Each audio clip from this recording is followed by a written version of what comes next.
अस्सलामुअलैकुम दोस्तों, मेरा नाम आसिफ नवाज़ सुमरा। आप देख रहे हैं सुमरा टेक्निकल टीवी। दोस्तों, आज की वीडियो में हम बात करने वाले हैं कि फ़्रिज हमारी चल रही हो तो हमें कैसे पता चलता है कि हमारा फ्रिज ठीक काम कर रहा है या इसमें कोई प्रॉब्लम आ गया है। आज हम इस बारे में डिस्कस करेंगे।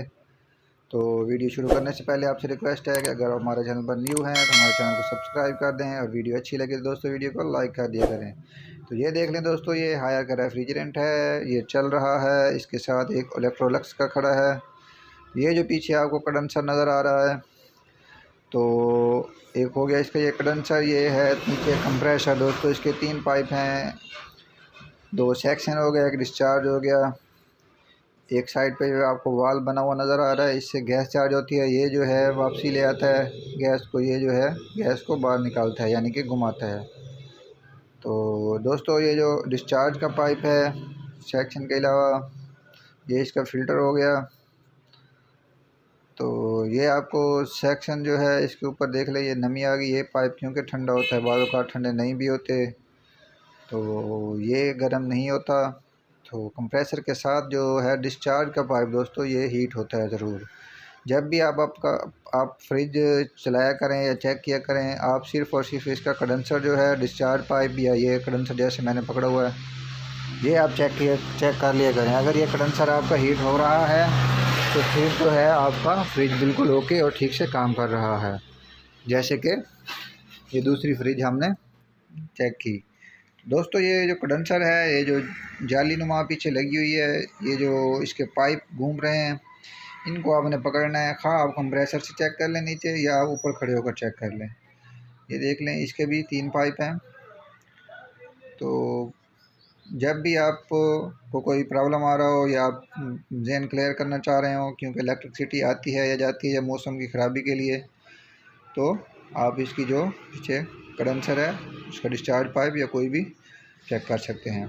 उसको हीट होना ज़रूरी है। तो अब ये देखें, ये इलेक्ट्रोलक्स का यूनिट हमने तैयार किया है। इसकी कूलिंग आपने देखी कि ऐसे धुंध सी बार आ रही है, बहुत ज़बरदस्त सी कूलिंग हो चुकी है अंदर, क्योंकि ये चल रहा है यूनिट, अभी इसमें गैस चार्जिंग हो रही है। तो इस तरह का जो फ्रीज़र होगा, कुछ कंपनियां ऐसी होती हैं जिनमें ओपन फ्रीज़र होते हैं। ये जो आपको थोड़ा सा छत वाली साइड पे अंदर से कटनुमा नज़र आ रहा है, यहाँ से इसका कूलिंग का स्टार्टिंग पॉइंट है।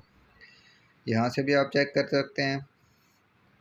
जैसे ही आप फ्रिज को चलाएंगे, पीछे कंडेंसर जो है उसका पाइप जो है वो हीट होना शुरू हो जाएगा, और अंदर से जैसे जो मैंने आपको ओपन फ्रीज़र का जो कट बना हुआ है, यहाँ से इसका स्टार्टिंग पॉइंट होता है, यहाँ से इसकी कूलिंग शुरू हो जाएगी। ये है दोस्तों हायर का फ्रिज। साथ में इसके पाइप होते हैं दोस्तों अंडरग्राउंड, ये तो हमें नज़र नहीं आते। इसका आपको बेहतर यही है कि आप इसका पीछे से डिस्चार्ज चेक कर लिया करें, और नीचे ये कहीं ना कहीं इसका स्टार्टिंग पॉइंट होता है, आप हाथ लगा कर चेक कर सकते हैं। तो दोस्तों, ये भी बहुत ज़बरदस्त सी कूलिंग कर रहा है, ये बहुत अच्छी कूलिंग है। तो मेरा वीडियो असल बनाने का मकसद क्या है, आपको क्या चीज़ सिखाना है, आपको सिर्फ़ और सिर्फ ये चीज़ बताना है कि आप खुद ही घर पर चेक कर सकते हैं कि आपका फ्रिज ठीक से काम कर रहा है या नहीं कर रहा। उसकी मेन निशानी क्या है? उसकी मेन निशानी दोस्तों यही है कि इसका जो पीछे से कंडेंसर लगा होता है, ये हीट होता रहे। अगर ये हीट हो रहा है तो आप समझेंगे कि हमारा फ्रिज बिल्कुल अच्छे से काम कर रहा है और ये बिल्कुल ही ज़बरदस्त सा चल रहा है। अगर ये हीट ना हो तो दोस्तों आप समझ जाया करेंगे इसमें कोई मसला है। तो ये शेयरिंग आपको कैसी लगी? मिलते हैं नेक्स्ट वीडियो में, तब तक के लिए इजाज़त। अल्लाह हाफ़िज़।